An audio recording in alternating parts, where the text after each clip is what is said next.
This is a mic check. Last mic check. Good mic check. 10, 9, 8, 7, 6, 5, 4, 3, 2, 1. Confirm good mic check. Good mic check.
Good afternoon. My name is Steve Tabor, and I'm the TSA Federal Security Director here at the Miami International Airport. Under the first year of Secretary Noem's leadership, the Department of Homeland Security and the TSA has been focusing on delivering the golden age of travel promised by President Trump. Travelers are seeing the results firsthand. Families are able to visit the airport, keep their shoes on, families stay together in the family-friendly lanes, and our military members are going through the checkpoints in a quicker and easier manner than ever before. With historic events ahead in 2026, including the FIFA World Cup, the America 250 celebration, and the TSA's 25th anniversary, the year ahead will be a defining one for all of the men and women who work hard to keep our skies safe. Secretary Noem has exciting plans for how the TSA will rise to the occasion, and we're thrilled to have her here in Miami and the great state of Florida to share those ideas. So on behalf of Administrator Ha McNeil, myself, Federal Air Marshal Special Agent in Charge Adam Nakai, and the over 1,700 employees of the TSA here in Miami, I'd like to welcome the 8th United States Secretary of Homeland Security, Kristi Noem. Well, thank you, Steve, and thank you, everybody, for being here today. And I want to thank David for his leadership as well. I want to recognize the outstanding individuals behind me and thank them for their service. These TSA security officers do hard work every single day to make sure that when people are flying and crossing our country and traveling to other countries, that they can do so safely. But they also can do so in an environment that is convenient and efficient and friendly. And the individuals behind us are a prime example of doing that job and doing that work every day and doing it with excellence. We're here at the Miami International Airport to talk about two different things. We want to talk about the investment that is being made in security, but also to talk about what they have accomplished as far as making America safe again. Under President Trump's leadership, TSA has undertaken a large role in making sure that we're going after criminals, terrorists, and drug trafficking that could happen over our skies and through our flights that go across our country, but internationally each and every day.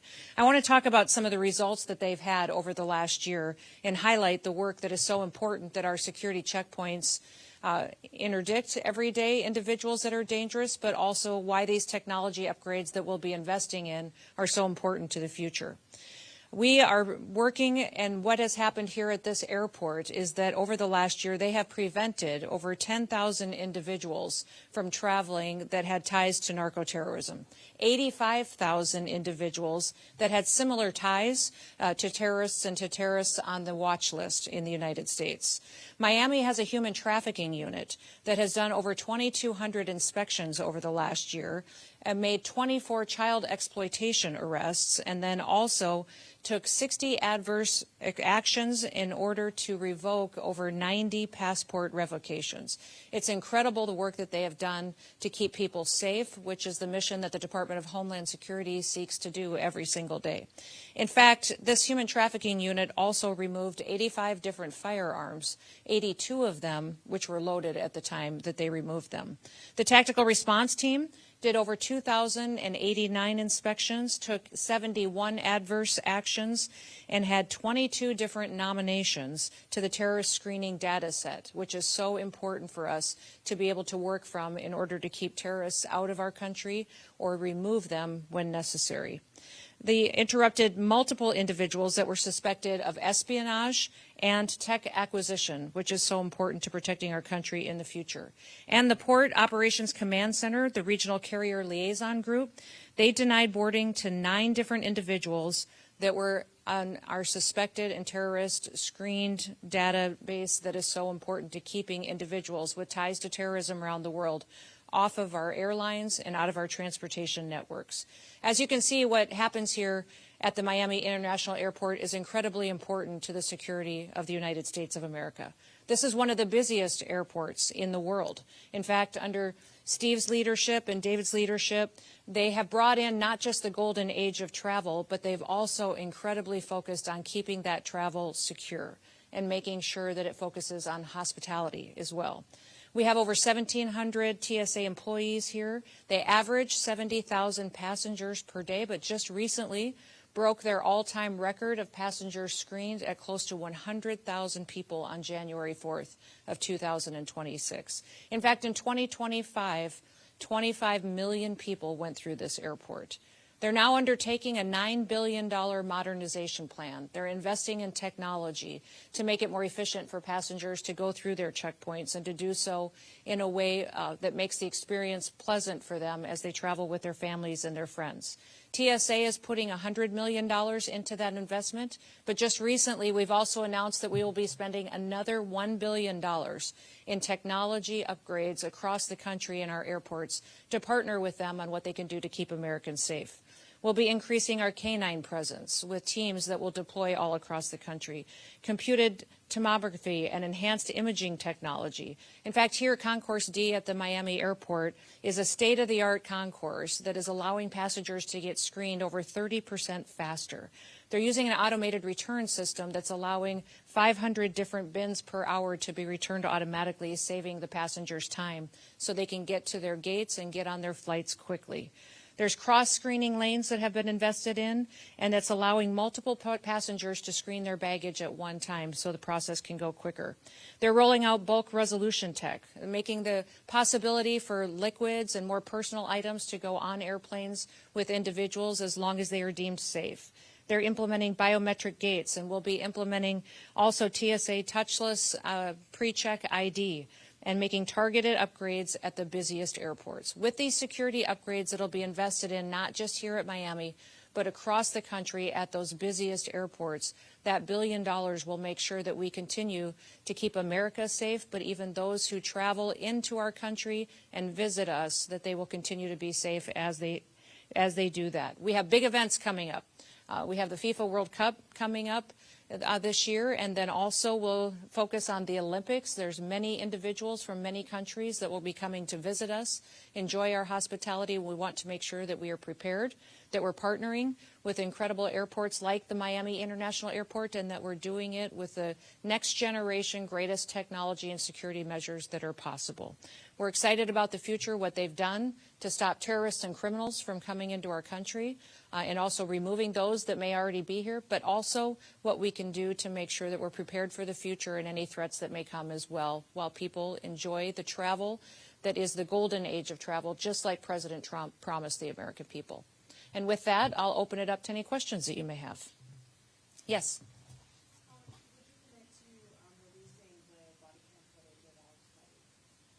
You're asking me about the body cam footage from, there's a lot of discussion going on with that. The FBI is leading the investigation, and as that goes forward, that'll be at their discretion.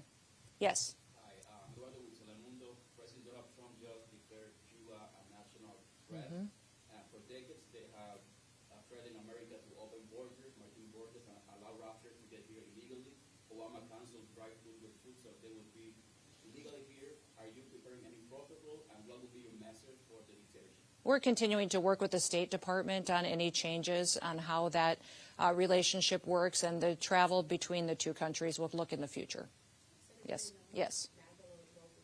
Yes. TPS and Haitian nationals on Tuesday. Is there any reconsideration to extend TPS for those nationals that may live across the country? Yes, TPS is a temporary protective status. It's a program that's long existed in law. It has always been meant to be temporary, although under the Biden administration we saw it abused and not utilized correctly according to how law dictates. President Trump is restoring that. Any individual who is from a country where TPS is expiring has an opportunity to appeal that and to look at other programs that they may qualify for, and they have a number of months to do that. They should reach out to the State Department. They should reach out to the Department of Homeland Security, and we will help them with that. And DHS still has Haiti on a level 4 do not travel. So people who have built their lives here over decades may be worried about going back to Haiti, knowing that there's nothing else for them. The gangs have taken over their communities. What do you say to those people who are worried? The State Department gives us the analysis, and the Department of Homeland Security implements the program. So as TPS for Haiti expires, those individuals can all work with us to see if it is following the law to stay here, and if not, they will return home. Last question. I wanted to ask about the Sure. ruling that came down today. A judge denied Minnesota the state's defense to expand more ICE agents in their community. Your reaction to that? No, I'm thankful that we get the chance every day at the department to make sure that we are enforcing the law and treating people equally in order to protect the American people. So the decisions that come down, of course, we implement the law, and we're grateful when a court sees that the right thing has been done. We'll continue to focus on getting dangerous criminals, murderers, and rapists and drug traffickers out of this country and bringing them to justice. We're going to continue to try to work with the local law enforcement and the leadership in Minnesota to do that, to make that community safer. And I just want to remind you all, the reason that we're in this situation with so many dangerous people in the country is because of the policies of the previous administration. Under Joe Biden's administration, millions of people came into the United States that were completely unvetted. And we know for a fact that we had people that were terrorists, suspected terrorists, dangerous criminals that came in and have been perpetuating violence on the American people. We're so grateful that the border is safe and secure, but now we need to make sure that we're bringing Americans that safety and security as well. And the one data point I would point to all of you is the fact that we are seeing record low crime rates and murder rates in over 100 years. That because of the work of those law enforcement officers, communities are safer. We're seeing less perpetuation of violence, and that's exactly why they took the oath to do their jobs in the first place when they first signed up to be a law enforcement officer.